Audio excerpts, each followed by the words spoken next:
Becky Hammond could get 15 calls in a row. Watch how the third quarter goes down. At least they called this one. A'ja Wilson creams Lexie Hull, but that's an illegal screen, and then Lexie Hull gets called for a foul. Caitlyn Clark has never been one to bite her tongue, and after what went down in Vegas, people were waiting to hear what she'd say. The Indiana Fever walked into the Aces' home court and showed the whole league they weren't intimidated. But what started as a basketball series quickly turned into something else. Their way, and she starts screaming and crying. A'ja Wilson doesn't like Lexie Hull. She's always pushed. A slugfest filled with whistles, elbows, and one scary moment after another.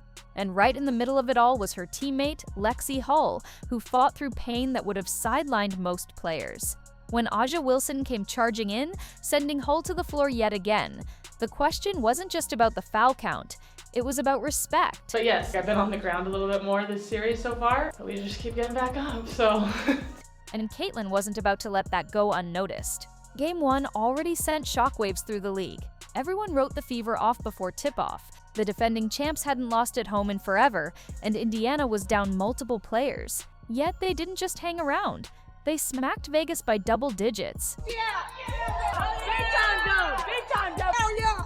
Hell yeah! That's right! Kelsey Mitchell lit up the scoreboard with 34 points, playing with the kind of calm that makes champions nervous. Odyssey Sims came alive with clutch drives, Natasha Howard fought like a machine, and Aaliyah Boston dominated the glass. It wasn't flashy, it wasn't built on highlight dunks or wild plays, it was disciplined, controlled, and ruthless. Vegas had no answer, and their MVP A'ja Wilson had one of her worst shooting nights of the season. The Fever didn't just win, they embarrassed the Aces on their own floor. But if you thought Vegas would take that lying down, you don't know this team. Game 2 was personal, and the Aces made it clear from the opening tip. The clean basketball from Game 1 was gone. A'ja Wilson, look at that foul they called for. Yeah, saved her. That's some bull crap. This is the worst one. They called this a jump ball. How is that a jump ball? Nobody even had possession.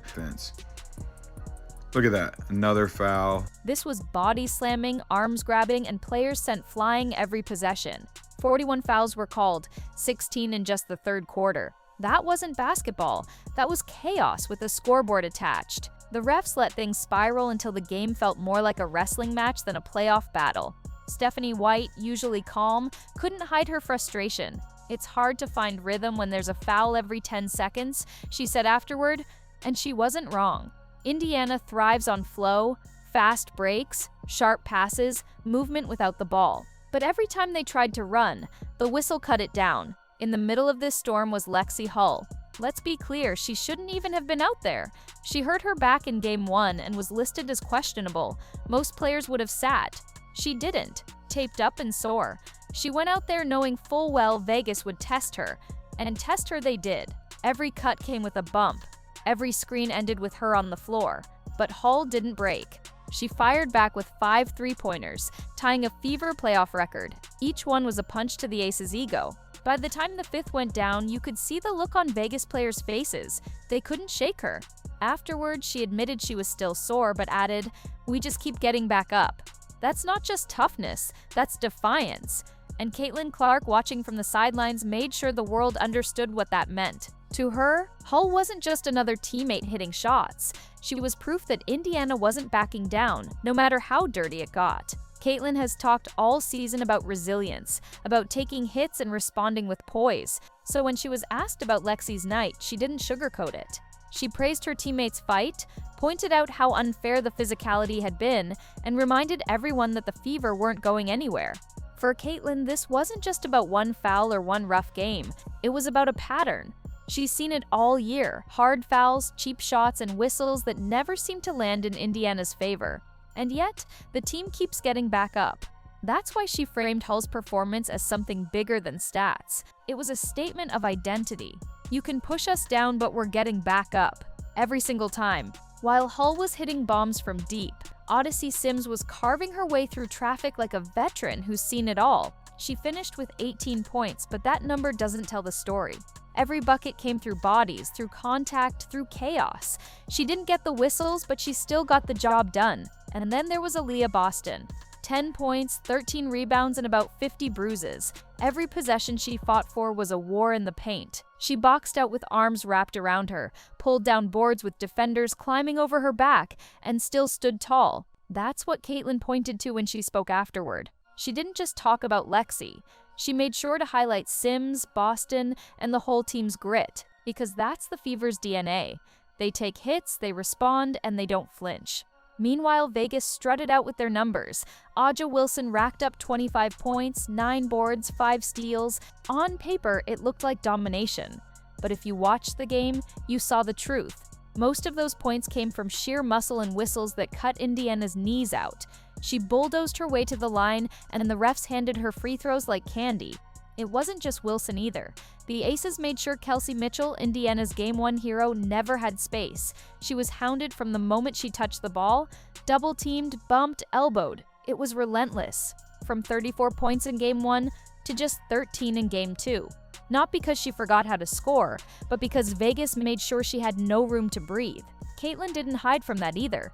She pointed out how the whistles disrupted Mitchell's flow, how the physicality crossed the line, and how despite all of it, Indiana still fought. But now the series shifts to Indiana, and this is where Caitlyn's words carry real weight. Gainbridge Fieldhouse isn't just a home arena, it's a weapon. 17,000 fans packed in, ready to explode at every call, every bump, every basket.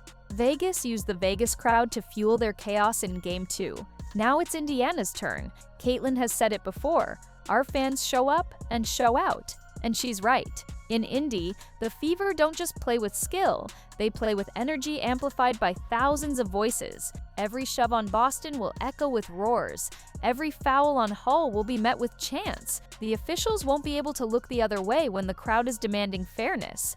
Caitlyn knows it. The Fever know it. Even Becky Hammon knows it. She's admitted Indy has been one of the toughest places to play all season.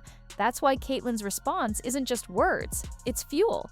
She's calling out what everyone saw in Vegas, while also flipping the script to what's coming next. Because make no mistake, splitting those games in Vegas was already a win for Indiana. They proved they can beat the champs on their own floor. They proved they can survive a whistle fest and still stand tall. Now, with home court on their side, the balance tilts. This isn't just a tied series. This is a battle that favors the team with more heart, more grit, and now more support. So when Caitlyn Clark speaks out, it isn't noise, it's a warning. She's standing up for Lexie Hull, for Kelsey Mitchell, for Aaliyah Boston, and for every Fever player who's been battered and overlooked. She's making it clear, Indiana isn't intimidated. They're not broken, they're ready. And the Aces are walking straight into a storm in Indianapolis. The bruises from Vegas, those are badges now. The whistles that stole momentum, those are rallying cries. And the fans, they'll be louder than any referee's whistle. The Fever aren't just playing for wins, they're playing for respect. Caitlyn knows it, Lexie proved it. And now, back in Indy, the Aces are about to find out what happens when a team that's been beaten up, counted out, and disrespected finally gets to fight on its own turf. Caitlyn Clark's response wasn't just about one foul, one hard hit, or even one controversial game. It tapped into a bigger story that's been simmering all season long, what it really takes for the Indiana Fever to earn respect in a league that seems determined to test their limits every single night. And if there was ever a night that revealed everything fans have been talking about, bias, favoritism, physical punishment without accountability, it was Game 2 in Las Vegas. Think about it. The Fever had already shocked the world in Game 1. They weren't supposed to be there. Analysts had penciled the Aces in for a sweep. Vegas fans were already planning their celebration. The Fever were just supposed to show up, take their beating, and go home. But Indiana didn't play by that script. They walked into the Aces' house and dismantled them piece by piece. Kelsey Mitchell played like a superstar, hitting shots from everywhere, silencing the crowd. Odyssey Sims was fearless, attacking the rim and refusing to back down. Aaliyah Boston looked like the future of the league, controlling the glass and pushing Wilson to her limits. And then there was Lexie Hull, the spark nobody saw coming, draining threes and playing with relentless energy. By the end, the Aces were stunned, the Fever were celebrating, and the league had no choice but to pay attention. And maybe that's what made Game 2 so ugly. Because when you're the two-time defending champions and a young, scrappy team walks into your house and humiliates you, it cuts deep. The Aces came back angry, determined to show who was in charge. But instead of responding with pure basketball, they turned it into a brawl. From the opening tip, bodies were flying. Every time Indiana tried to cut or set a screen, someone was there with an arm or a shove. Every rebound turned into a wrestling match. And the whistle? It didn't stop. 41 fouls in one game, 16 in one quarter. It was impossible for the Fever to find rhythm. Imagine trying to play chess while someone keeps flipping the board over. That's what Indiana was facing. Caitlyn Clark, sidelined but watching closely, saw all of it. She saw Lexie Hull, her teammate and friend, playing through back pain that would have kept most players in street clothes. She saw her getting knocked down again and again, and still rising to hit 5 massive threes. She saw Kelsey Mitchell, fresh off a 34-point masterpiece, suddenly swarmed by double teams, shoved around off the ball, and reduced to scraps on offense. She saw Aaliyah Boston battling for rebounds with defenders practically climbing over her back, yet walking away without the whistle she deserved. And she saw Odyssey Sims pouring every ounce of energy into keeping Indiana in the fight, only for her drives to be hacked apart with little relief.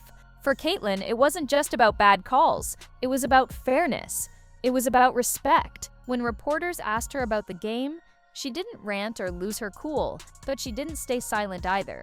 She praised Lexie's grit, called out the excessive physicality, and reminded everyone that Indiana wasn't going to fold. That's classic Caitlyn, measured but cutting straight to the heart of the issue. She's built her reputation not only on her shot making but also on her leadership.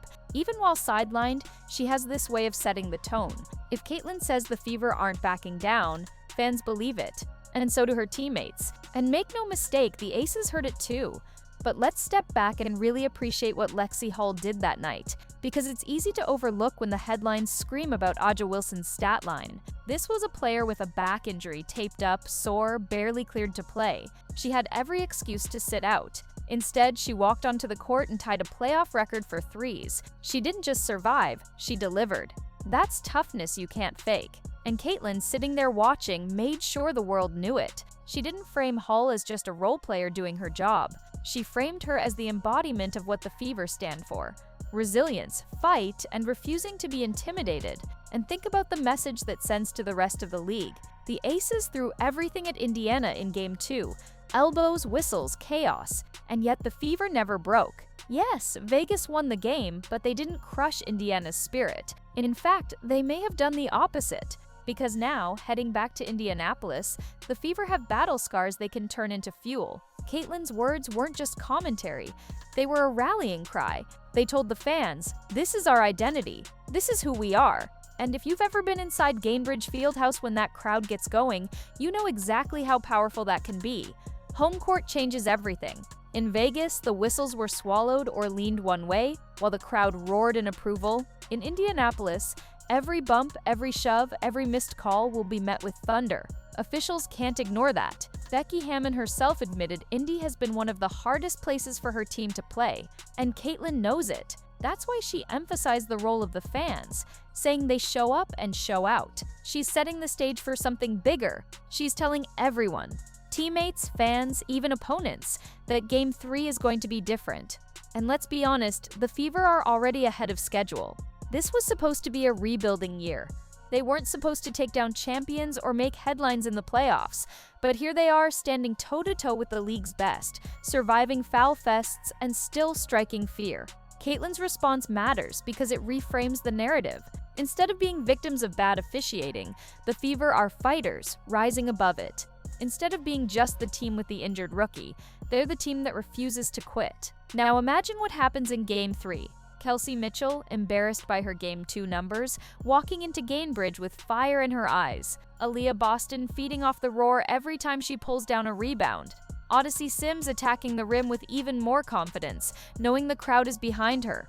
And Lexie Hull, bruised, sore but ready, knocking down another big three as 17,000 fans erupt. That's the storm the Aces are walking into. And Caitlyn Clark? She's the one stirring it with her words, making sure everyone knows this fight is far from over. What's so powerful about Caitlyn's response is that it's not just about defending a teammate, it's about rewriting the story of this series. Game 2 wasn't the Aces reestablishing dominance, it was them exposing their desperation. If Vegas really was the better team, They wouldn't need 41 fouls and a whistle parade to win. They wouldn't need to target an injured player to slow her down. They wouldn't need to turn basketball into a brawl. Caitlyn's words cut through the spin and reminded everyone of the truth. Indiana has the heart, the fight, and the grit to take down giants. And that's why fans rallied around her. Social media lit up with praise. Clips of Lexie's threes went viral. Not because they were the prettiest shots, but because of the context: her body aching, her team under attack, and her refusal to give in. Caitlyn amplified that moment, turning it into a symbol. Suddenly, it wasn't just about one game. It was about what the Fever represent: underdogs, fighters, survivors. By the time Game 3 tips off, the atmosphere in Indianapolis will be electric. Every player knows it. Every fan feels it. And Caitlyn's words are the spark that set it all off. She didn't rant. She didn't complain. She simply spoke the truth. And in doing so, she gave the Fever and their fans the rallying cry they needed. Because here's the thing about sports: numbers and stats matter, but stories matter more. And right now, the story isn't Aja Wilson's 25 points. It isn't the Aces evening the series. The story is Lexie Hull, battered and bruised, hitting 5 threes. The story is Kelsey Mitchell, silenced in Game 2, ready to explode again. The story is Aaliyah Boston fighting through punishment. The story is Odyssey Sims refusing to back down. And the story is Caitlyn Clark, speaking out, standing up for her team, and promising that the fight is just beginning. Vegas may have tied the series, but Caitlyn made sure everyone knew the Fever are still in control of the narrative. They've already proved they can win on the road. Now they get to do it at home. And when the dust settles, when the crowd roars, and when Lexie Hull rises from the floor yet again, one thing will be clear: the Fever aren't going anywhere. And Caitlyn Clark, she'll be right there, reminding everyone why this team refuses to be ignored.